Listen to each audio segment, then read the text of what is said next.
В момента говори с Бенджамин и моето момиче. Аз ще лижа навсякъде, да. Много ще лижа. Путенцето ще оближа. Ще го целувам путенцето първо, после ще го оближа много здраво. После и дупниците, буските ще нацелувам, после ще оближавам, ще карам езика е така в дупниците, в фанощите, така да правя с компаньонките. Путенцето ще ближа и дупницето, езика ще го карам в путенцето си.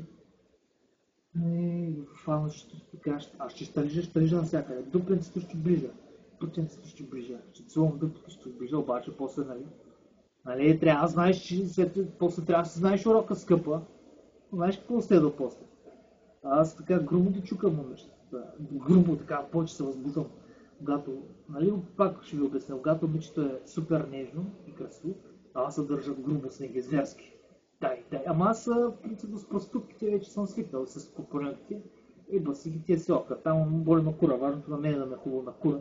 Пътя да вреда ока, ако иска да ги боли, ако иска да не ги боли мене, по-ме да е важното и на кура мене става хубаво. Така че скъпо ще се чука много зверски, грубо. По най-грубия начин. Обичам да бъда груб с момичетата, защото знам, че така се възбуждам аз повече. Разбираш ли? А и на някои момичета им харесва така да бъда лош и груб.